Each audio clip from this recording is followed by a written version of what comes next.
So for today's video, we're going to be stocking my recently re-aquascaped 20-gallon aquarium.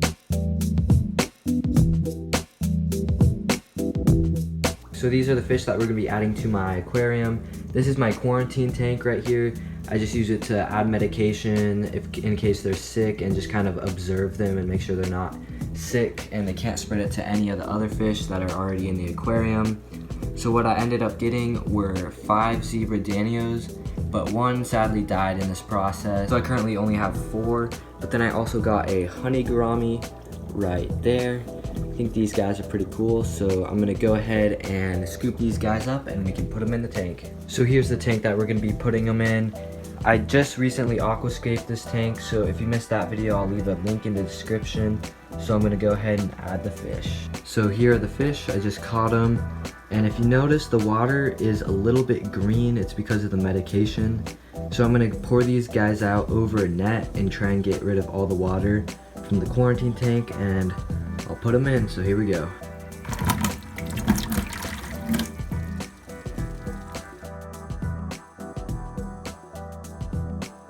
There are the zebra danios.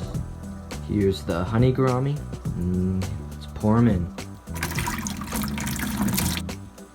And out he goes.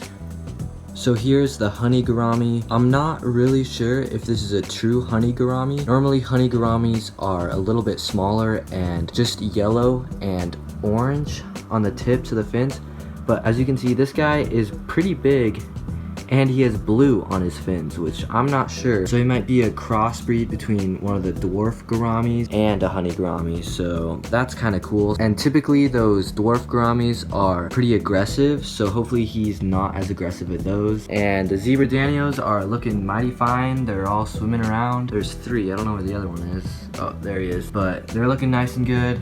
So I currently already had some fish in this tank. I put 2 autosinkless catfish in here. There's one right there. And then I had some coolie loaches that I put in. I put these guys in like a few weeks before these zebra danios, and they're looking pretty cool. Just a little cleanup crew.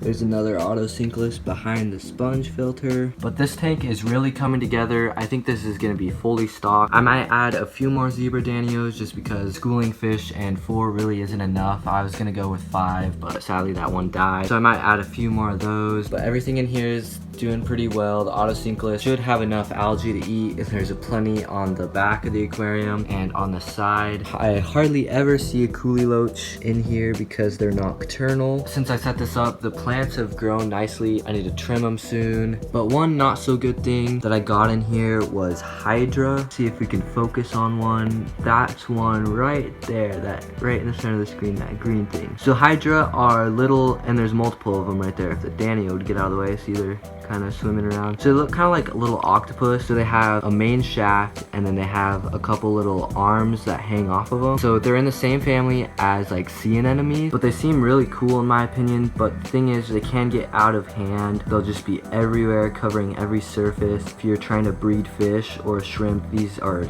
your worst nightmare because they'll eat all the babies. Anyways, I think those are really cool, and hopefully the gourami in here. Gouramis are actually known for eating Hydra. Different types of gouramis are better at it, but pretty sure this gourami here should get the job done. There's not that many in here. Hopefully he'll start to chow down on those. So back to the tank. It's looking really good. The fish are doing really well that I just added. They're not freaking out too much. They still are a little skittish. So I'll probably turn the lights off here soon and just let them relax so they won't be too stressed out. But yeah, this tank has been looking kind of bad and been losing fish in it for the longest time. So hopefully this will be the last time I'll have to buy new fish for this tank, and hopefully they'll live really long. So that's the 20-gallon fish tank that is newly stocked. That's gonna do it for today's video. I hope you guys enjoyed. Make sure you like and subscribe and follow me on Instagram at Barry's Aquarium, and I'll see you guys next time.